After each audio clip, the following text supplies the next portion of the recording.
여러분, 살아서 간다, 장까지 간다. 이런 광고 카피 보신 적 있으시죠? 유산균이 산채로 장까지 도달해야 효과가 있다는 내용입니다. 글쓰기도 딱 그렇습니다. 글을 쓸 때는 의도를 가지고 씁니다. 의도한 대로 독자가 반응하게 하려면 일단 글을 끝까지 읽어야 합니다. 첫 두어 줄 읽다가 그만두는 독자라면 글 쓴 의도대로 행동해 줄 리가 없습니다. 끝까지 읽히려면 글이 살아있어야 합니다. 문장과 단어가 살아서 독자에게 도달해야 합니다. 살아있는 문장은 바로바로 읽힙니다. 바로바로 이해됩니다. 그러니 의도한 반응을 빠르게 끌어냅니다. 이번 시간에는 끝까지 읽히는 글, 끝까지 살아남아 독자의 반응을 촉발하는 문장 쓰기, 그 세 가지 비법을 알려드립니다.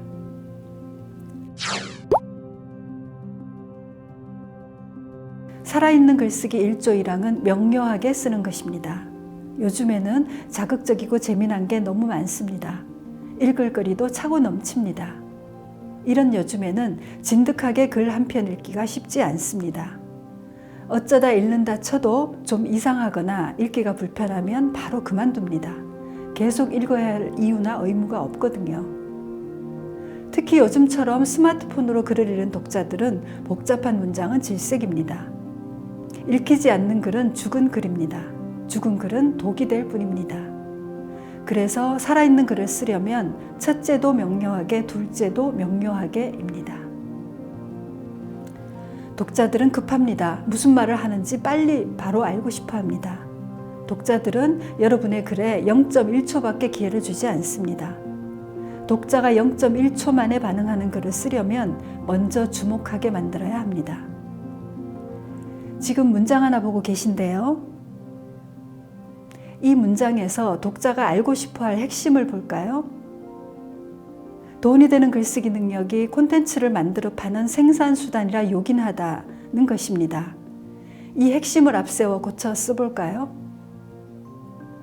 어떤가요? 독자의 주의를 바로 끌 수 있습니다. 내가 쓴 글이 먹히려면 독자가 생각할 틈을 주지 않아야 합니다. 생각할 틈은 장벽입니다. 장벽을 마주하면 독자는 도망부터 칩니다. 살아있는 글쓰기 두 번째 계명은 쉽게 써라입니다. 빠르게 읽혀야 이해도 빠릅니다. 이해하기 빨라야 빠르게 반응합니다. 빠르게 반응하는 글은 읽기 쉽습니다. 읽고 나서 무슨 말인지 바로 알 수 없다면 독자는 읽기 싫어집니다. 어려운 문장을 끌어안고 끙끙대야 할 이유가 없습니다. 이렇게 말로 하기는 쉬운데요. 사실 쉬운 문장 쓰기가 훨씬 어렵습니다. 예를 들어 설명드릴까요? 우리 대학은 유학을 많이 보내줍니다. 이 문장을 운전하다 본 적이 있습니다. 이 문장은 유학을 많이 보낸다고? 얼마나? 이렇게 생각이 다른 데로 빠지게 만듭니다. 어렵게 쓴 글은 아니지만 글 쓴 의도를 달성하기는 쉽지 않습니다. 쉽게 먹히고 바로 반응하게끔 문장을 고쳐봅니다. 훨씬 쉽고 빠르게 읽히죠? 살아있는 문장 쓰기 두 번째 계명은 쉽게 쓰기인데요. 구체적으로 써야 쉽습니다. 식기세척기용 세제 광고 문안 두 가지를 보고 계십니다. 어떤 문장이 금방 눈에 띄나요? 테스트 해봤더니요. 후자 쪽 광고를 보고 사겠다는 이가 훨씬 많았습니다. 깨끗하다는 표현은 쓰기 쉽지만 막연합니다. 대체 얼마나 깨끗하게 닦아준다는 건지 바로 알려줘야 하지 않을까요? 이럴 때는 뭐뭐처럼 이라고 비유하여 표현하여 보세요. 빨리 읽히고 빨리 먹힙니다. 살아있는 글쓰기 계명 세 번째는 문장의 주어가 살아있게 하라입니다. 문장은 누가 무엇을 했다는 내용을 담아냅니다. 주어, 수어, 목적어 이런 각 성분이 제 위치에서 제 몫을 확실하게 하면 그 문장은 팔팔하게 살아 있습니다. 그 중에서도 문장의 주인인 주어의 역할이 가장 중요합니다. 주어가 제 역할을 하게 만드는 몇 가지 방법을 알려드리겠습니다. 사람을 주어로 해야 합니다. 이 문장에서 주어는 사람이 아니라 기획입니다. 그래서 문장을 읽어도 감흥이 일지 않습니다. 사람을 주어로 바꿔보면 이렇습니다. 주어가 사람인가 아닌가가 바로 죽은 문장, 산 문장을 가릅니다. 주어는 1인칭으로 하는 게 좋습니다. 이 말을 한 사람이 누군지 아십니까? 바로 트럼프 대통령 본인입니다. 트럼프 대통령은 1인칭 주어인 나 대신 트럼프는 하고 3인칭으로 자주 씁니다. 미국인들은 애들처럼 트럼프 인칭을 쓴다며 놀립니다. 내가 행동의 주체일 때는 나를 주어로 표현하시는 게 좋습니다. 필자가 알아본 바로는 그 말은 거짓이라고 한다. 이런 문장 자주 보시죠? 스스로를 필자라 칭하는 글을 보면 권위적인 느낌이 듭니다. 이럴 때는 그냥 나는 이라고 쓰는 게 좋습니다. 주어가 필자일 때보다 나는일 때 내용에 더 정직해지고 표기에 민감해지고 결과적으로 잘 읽히는 글을 쓰게 됩니다.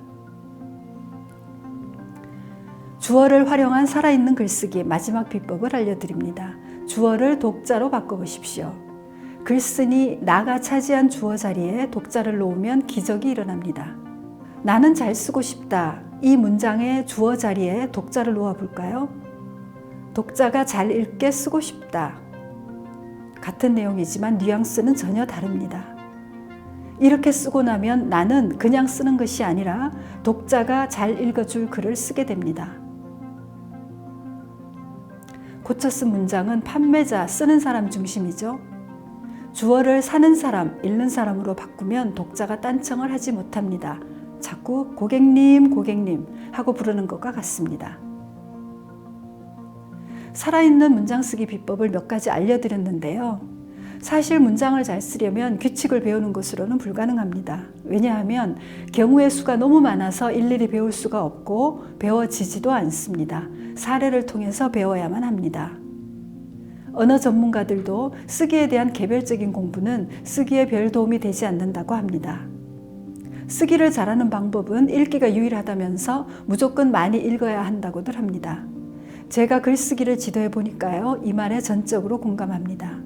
그래서 제안 드리는데요. 살아있는 문장을 쓰고 싶다면 살아있는 문장을 무한히 많이 접하시는 게 좋습니다. 그래야 살아있는 문장에 대한 안목이 길러지고 안목이 길러지면 문장을 살아있게 표현하게 됩니다. 저도 그렇고 글을 잘 쓰는 사람들은 다 이렇게 합니다.